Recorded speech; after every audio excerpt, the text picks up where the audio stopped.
नमस्कार मंडळी, मी अंकिता तुम्हा सर्वांचं आपल्या चॅनलवर मनापासून स्वागत करते। कशा आहात सगळे? मजेत ना? मजेतच राहा। माझे गाव आहे अलिबाग आणि अलिबागला गावी ज्या पद्धतीने कुप्याचं कालवण तसेच कुप्याच्या तुकड्यांची फ्राय जशी बनवली जाते तशीच्या तशीच आज मी तुम्हाला ह्या व्हिडिओमध्ये दाखवणार आहे। चला तर मग लवकरच व्हिडिओला सुरुवात करू। रेसिपी आवडली तर व्हिडिओला लाईक तसेच सबस्क्राईब करा। मंडळी बघू शकता मी ते कोळी मावशीकडून खवला कुप्पा आणला आहे। हा मीडियम साईजचा कुप्पा होता आणि तो असा मी आता वॉश करून घेणार आहे। 2 ते 3 पाण्यात वॉश केला आहे बघू शकता। आणि हे रशासाठी पीस काढलेत आणि ते फ्रायसाठी आता मी फ्रायसाठी काढले। त्याच्यावर लिंबू पिळून घेणार आहे। इथे अर्धा लिंबू मी त्याच्यावर पिळला आहे आणि त्याच्यावर आता मी टाकणार आहे थोडंसं हिंग। बघू शकता हिंगाने टेस्ट चांगली येते आणि वईसपणाही जातो। एवढा काही वईस नसतो, हा खवला कुप्पा आहे, टेस्टी असतो बघू शकता। आणि ते थोडीशी हळद टाकली मी, ते तुम्ही तुमच्या आवडीनुसार टाकू शकता। आणि आता इथे मी आगरी मसाला टाकला आहे 2.5 चमचे आणि 2 चमचे बारीक मीठ टाकले।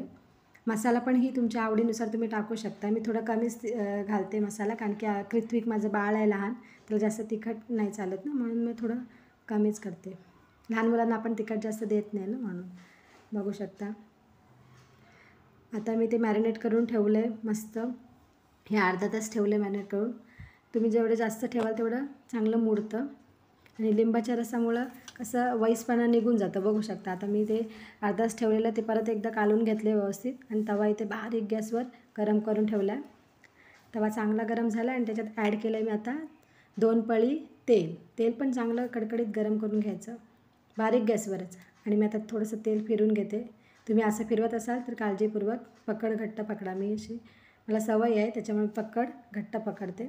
आणि आता त्याच्यात थोडंसं घालते हिंग, चव चांगली येते हिंग टाकल्यानंतर। आणि लसूण पाकळ्या ना आधीच टाकायच्या, आपण जसं करीत टाकतो फ्राय लाल लाल करत तोपर्यंत नाही ठेवायच्या, कारण की ते शेवटपर्यंत करपतात। मग आधीच टाकलं की त्या लसणाच्या पाकळ्यांचा चांगला स्वाद पण उतरतो तुकड्यात। आणि बघा तुकड्या ना अशा कट करून आणायच्या, म्हणजे कसे काटे बिटे लागत नाही खायला।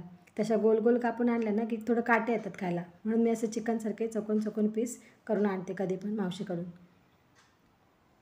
आणि काही कोळी मावशी अशाच देतात करून बघू शकता। आता ना मी हे व्यवस्थित सगळीकडून फ्राय करून घेणार आहे चांगले।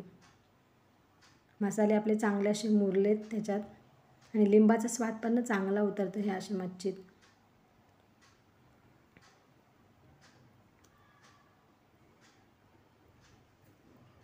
खवल्याच्या 3 प्रकारातला कुप्याच्या 3 प्रकारातला खवल्या हा चांगला प्रकार असतो आणि टेस्टी असतो। तो वईस पण कमी असतो, नंतर रक्ती आणि तेल असतं, थोडं वईस असतं। बऱ्याच जणांना ते कुपे नाही आवडत, पण हा कुपानं खाल तर काय एकदम खातच राहाल। बघा आता मी एक बाजूने असं फ्राय केलं मस्तपैकी। आता दुसऱ्या साईडने पण फ्राय करते। गॅस ना आपल्याला एकदम स्लोच ठेवायचा, म्हणजे कशा तुकड्यानं चिकटत नाही खाली, कारण आपण लिंबाचा रस पण टाकलेला असतो ना, त्यामुळे थोडासा मीडियम गॅस ठेवला तर त्या तुकड्या तव्याला चिकटण्याची शक्यता असते। म्हणजे एवढा लिंबूचा रस आपण जास्त किंवा आंबट चिंच बिंच लावत असेल तर जास्त लावली तर ते पण चिकटतं कधी शेवटी तव्याला, म्हणून ते पण घालताना नीट मोजून मापूनच घालायचं। आता मी तर अर्धाच लिंबाचा रस वापरला एवढ्या तुकड्यांना बघू शकता। आता परत मी तेल टाकलेलं ते सगळीकडून फिरून घेते व्यवस्थित, म्हणजे सगळ्या तुकड्यांना तेल आता लागलं। इथं माझा कुपा थोडा मोठा होता त्याच्यामुळे मी अर्धाच तुकड्या घेतल्यात आणि अर्धा तुकड्या ठेवल्यात बाजूला।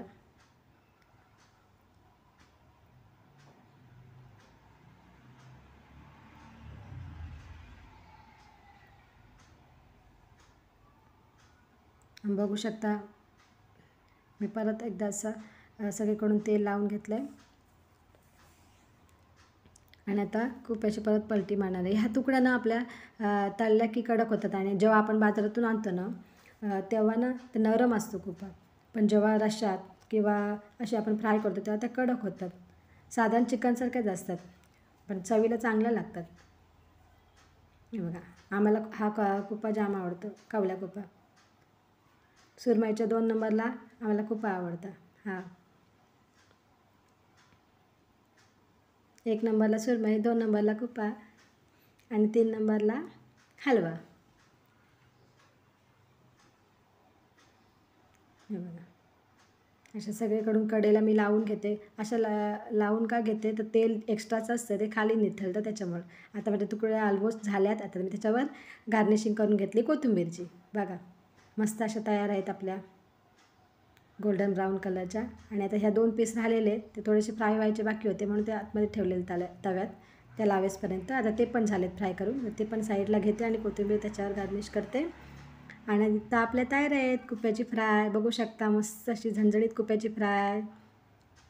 आणि इथे मी करी पण तयार केली आणि ती आता भातासोबत सर्व करणार आहे. या मग खायला.